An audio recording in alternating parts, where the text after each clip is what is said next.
like kind of related to my last question I thought of. Oh, come on, why last? Keep going. You're doing good. So for someone, from my understanding, like you guys believe that like drinking alcohol is a sin, right? Yes. So if someone, like, say, can't stop drinking alcohol and they like drinking it, but they're kind of thinking, well, when I die with the judgment day, Allah will just like forgive my sins, and they're so like, all right, I don't need to stop drinking alcohol. Is that like? Great question. I don't know if that makes sense. Right? It does make sense, and it's a great question. If somebody, let's say, is not Muslim and they love drinking, and they feel like if I become Muslim, it would be hard for me to give up alcohol, so then I would still be drinking, and that's sinful. So first thing, just to understand, why is alcohol forbidden in Islam? It is not because if we drink alcohol, it would hurt God, or it would, look up in the sky and look at the universe.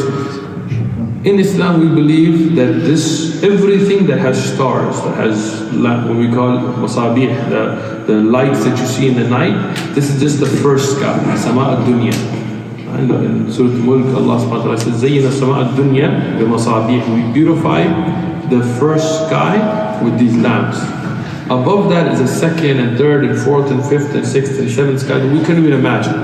Past our telescopes and our imagination. Darkness. Past this lit up universe that we have, and all of that belongs to that one God. Billions of galaxies and planets, things that we don't even know. So me and you getting drunk doesn't hurt God anymore. Who does it hurt? It hurts us.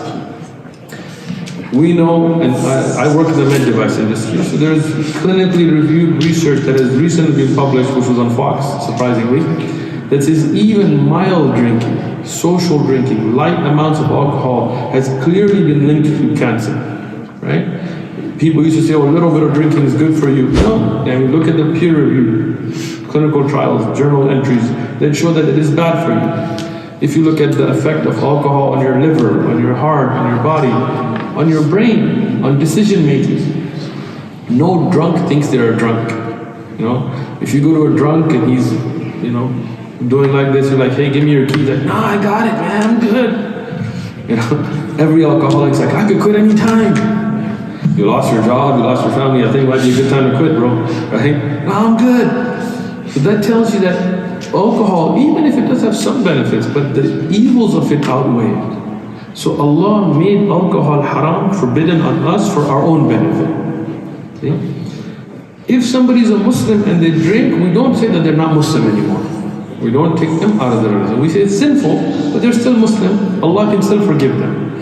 So if somebody is not Muslim and they feel like I cannot give up drinking and how could I be a Muslim and drink, we would say you should try, but don't let you hold that back from recognizing your Creator, worshipping that one God. That is the most essential of it. Even if you were drinking alcohol, Allah can forgive you on the Day of Judgment, right? And that's between you and Allah, right?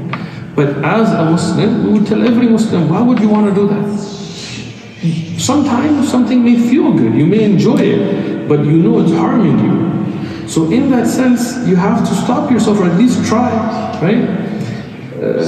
I'll give you a more extreme example just to understand.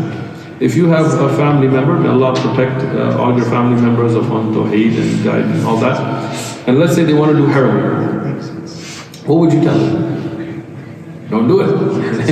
Heroin's a death sentence, and you start shooting those needles, it's not something that's going to be, right? And they might be like, I feel great doing it. And you can tell them, like, you may feel great, but it's killing you. It will destroy your life. And I tell you, more people have died because of alcohol than heroin, statistically, right?